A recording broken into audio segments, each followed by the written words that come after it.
Hi friends. तो जैसा कि 26 नवंबर को आपका IBPS PO मेंस का एग्ज़ाम होने जा रहा है, तो उसके मद्देनज़र मैंने कुछ ऐसे के टॉपिक्स की लिस्ट बनाई है, तो that will help you a lot. तो आइए देखते हैं। तो ये बहुत ही इंपॉर्टेंट टॉपिक है क्लाइमेट चेंज। इसमें मोस्ट ऑफ द टाइम ये इस टॉपिक पे क्वेश्चन आ जाता है आपका एसए में, और इजीली आपको इस पे क्या कहते हैं काफ़ी कंटेंट अवेलेबल हो भी जाएगा। ऑल राइट, क्लाइमेट चेंज और बहुत ही क्या कहते हैं वो इंपॉर्टेंट है, कहीं ना कहीं न्यूज़ में हमेशा इस पे कोई कुछ ना कुछ न्यूज़ रहती है। All right, Delhi NCR pollution. Delhi pollution आपने देखा होगा, ये हमेशा न्यूज़ में रहती है, हर साल न्यूज़ में, और अक्टूबर नवंबर के टाइम में तो ये न्यूज़ में रहता ही है। ठीक है, तो इस पर आप प्रिपेयर कर सकते हैं ऐसे। Growing menace of drug abuse in India, drug abuse in India, इसके ऊपर आप स्टार्ट कर सकते हैं टॉपिक। इस पर आप प्रिपेयर कर सकते हैं ऐसे। Automation drives new skill shifts towards more human skills. Automation की क्या कहते हैं, ऑटोमेशन की वजह से जो ह्यूमन का स्किल है वो शिफ्ट हो रहा है ऑटोमेशन की तरफ। इसके ऊपर आप तैयार कर सकते हैं। इसके एडवांटेजेस, इसके डिसएडवांटेजेस आप देख सकते हैं। फाइन, इसके बाद मैं आपको एक ऐसे का टॉपिक भी दिखाऊंगा जिस पे मैंने ऐसे लिखा है, और कैसे आप स्टार्ट कर सकते हैं और कैसे आप आगे बढ़ सकते हैं, लिख सकते हैं ऐसे। फाइन, डिजिटल पेमेंट्स आज के टाइम में बहुत ही इंपॉर्टेंट टॉपिक है, क्योंकि आपने देखा होगा मोस्ट ऑफ द पेमेंट्स, और हर जगह इंडिया में अगर आप किसी भी जगह पे जाएं तो डिजिटल पेमेंट से आप पेमेंट कर सकते हैं via using Paytm, PhonePe, Google पे, भारत पे एट्सेट्रा, इन्हें यूज़ करके। तो ये भी बहुत इंपॉर्टेंट न्यूज़ है। इसके इश्यूज़ क्या हैं, अपॉर्चुनिटीज़ क्या हैं, क्या हो सकती हैं, इसके ऊपर आप ऐसे प्रिपेयर कर सकते हैं। Causes and impacts of unemployment, unemployment के ऊपर लिख सकते हैं आप। Fine, cyber security and banking. तो जैसे कि आज के टाइम में हम क्या कहते हैं, बैंकिंग के मोस्ट ऑफ द काम आपके फ़ोन से ही होते हैं। इंटरनेट बैंकिंग से आप कह लीजिए, इवन अकाउंट ओपनिंग करना हो, केवाईसी करना हो, तो सारी चीज़ें आज के टाइम में फ़ोन से हो जाती है। तो इस वजह से साइबर सिक्योरिटी की अहमियत भी यहाँ बढ़ जाती है। तो कैसे दोनों चीज़ें कनेक्टेड हैं और क्यों ये इंपॉर्टेंट है बैंकिंग के लिए, किससे क्या कहते हैं, क्या क्या फ़ायदे हो सकते हैं, और क्या क्या इश्यूज़ हैं, क्या क्या इश्यूज़ हैं, चैलेंजेस हो सकते हैं, ये आप देख सकते हैं यहाँ पे। इलेक्टोरल बॉन्ड्स, इसे आप प्रिपेयर कर सकते हैं।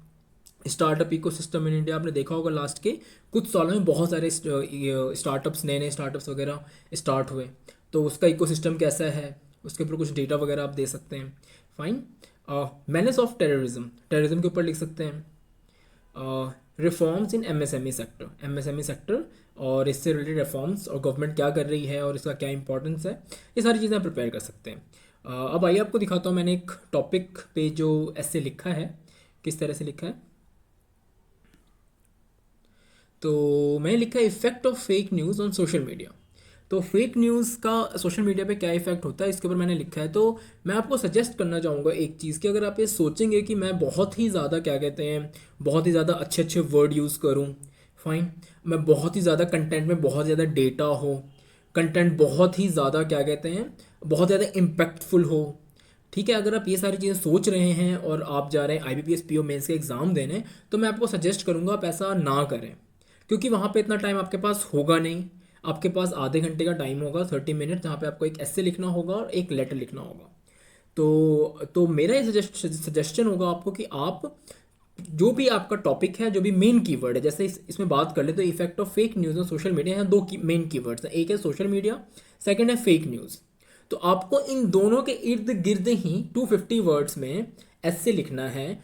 कोहरेंस कोहरेंस है जो वो मेंटेन करना है आपको। कोशिश करनी है कि आपके पंक्चुएशन की मिस्टेक ना हो, आपके ग्रामेटिकल एरर्स ना हो, आपके स्पेलिंग एरर्स ना हो। दैट इज़ इट, इससे ज़्यादा आपको कहीं जाने की ज़रूरत नहीं है। तो मैंने कैसे लिखा है मैं आपको दिखाता हूँ। तो और दो तीन चीज़ें और मैं आपको बताना चाहूँगा। जब भी आप ऐसे लिख रहे होंगे, दो तीन चीज़ें दिमाग में रखें। फर्स्ट, इंट्रोडक्शन पार्ट, कि आपको कोई भी इंट्रोडक्शन लिखनी है, कोई भी चीज़ जो भी आप सोच सकते हैं एट उस टाइम पे वो आप लिखें। सेकंड हो जाता है आपका बॉडी पार्ट में दो चीज़ें टारगेट कर सकते हैं, एक कोजेस, सेकंड सिग्निफिकेंस, एडवांटेजेस, या फिर एडवांटेजेस और डिसएडवांटेजेस। और ये दो चीज़ों से आपका अच्छा खासा कवर हो जाएगा। और लास्ट में आप कुछ भी क्या कहते हैं वे फॉरवर्ड दे सकते हैं, कुछ कंक्लूजन दे सकते हैं। तो आप ये देखेंगे कि आपका जो है ये चार चार पार्ट में डिवाइड हो जाएगा। फर्स्ट इंट्रोडक्शन, जो सेकंड को मैंने दो पार्ट में डिवाइड कर दिया, एडवांटेजेस, डिसएडवांटेजेस, कोजेज या इफेक्ट, इस तरह से सिग्निफिकेंस, चैलेंजेस, इस तरह से दो पार्ट में डिवाइड कर दीजिए। और last part will be your conclusion और वे फॉरवर्ड। ठीक है, तो इस तरीके से आप इसको डिवाइड करके आप लिखेंगे तो आपका जो है मतलब कि ईजिली और कम टाइम में आप लिख पाएंगे। फाइन, तो यहाँ देख लेते हैं, public opinion is the currency of democracy whereas misinformation और fake news can manipulate the public opinion leading to the hijack of democracy. तो ये मैंने एक इंट्रोडक्शन दे दी यहाँ पे। Fine, fake news is news, stories और hoaxes created to deliberately misinform or deceive readers. Usually these stories are created to either influence people's views, push political agenda or cause confusion, and can often be a profitable business for online publishers. Fine. Today, a few of the major contributors to fake news are social media and news media. Fine. Social media has decentralized the creation and propagation of fake news, and where a vast penetration of the internet is existing today, it is extremely difficult to trace its origin. On the other hand, the news media is allegedly losing its media ethics. They are no longer seen as the arbitrator of real news. They have lost their credibility due to their complicit and motivated reporting, becoming a source of misinformation. Alright, तो यहाँ मैंने बता दिया कि cause क्या है, किस किस चीज़ों से हो रहा है, और थोड़ा सा उसका इफेक्ट भी बताया है। और आगे और डिस्कस करते हैं। Since misinformation can alter the public opinion, it can have dire implications on India. अब मैं इसके क्या कहते हैं इम्पैक्ट पे जा रहा हूँ कि इसके इफेक्ट क्या हो सकते हैं अगर मिस इन्फॉर्मेशन फैल रही है तो। It can threaten democracy and weaken its foundations.